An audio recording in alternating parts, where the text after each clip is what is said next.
Welcome to chartgantt.com. We wanted to show you some of the features of Chart Gantt and how it might be able to help you on some of the projects that you might be working on. So we're going to go through a little planning exercise now. We're going to enter a project title.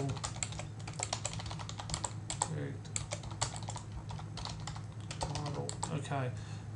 In terms of the dates listed over here, they basically run forever, and we're able to set the time frame that we want to look at. So we're looking at a 6-month window by day, and we can set that here. So we're going to set, let's say, the 1st of the 6th, 2010, and you'll see the dates and the range updates immediately. With weekends, not everyone has the same weekends as I guess the majority of us. Maybe some people even have no weekends. So weekends are customizable within the program to be shown on any day of the week effectively.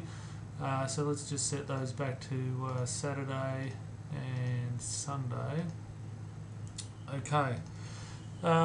Down here we've got all the task related information, so let's enter our first project task. So I'll just enter, we'll start with 15 fairly simple tasks just to give you the idea of what the product does. In terms of the screen layout, very simple. Task numbers, which are used for the dependencies, down on the left here.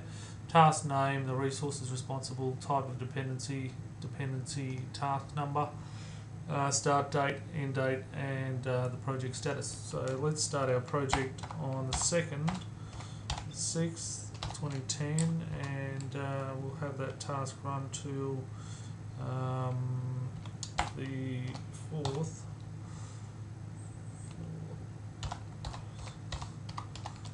Okay. Oh. Well done there.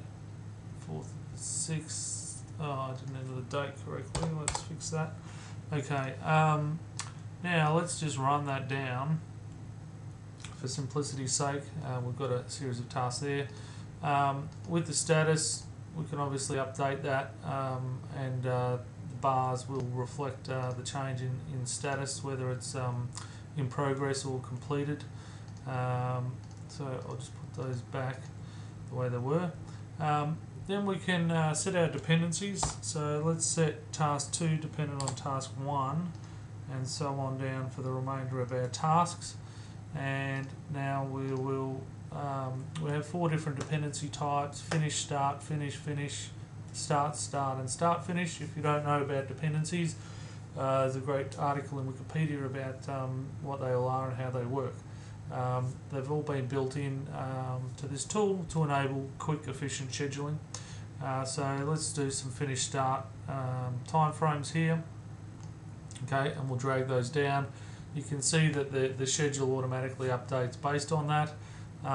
If we wanted to do a start on one of the tasks, you can see that brings the start date here back in line, so that they start at the same time. I hope you enjoy Chart Gantt. I suggest downloading the trial version. It is quite limited in what you can do. You can just enter some information here and have a play around with this, a bit like this version, although that version doesn't have the dependencies in it. But you are limited to 15 tasks within that.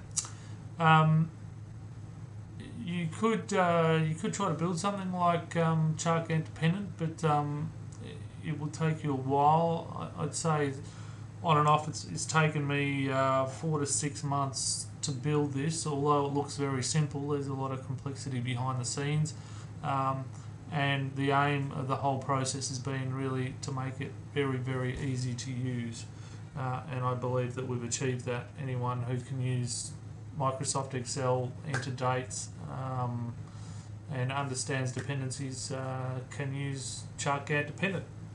Thank you for your time.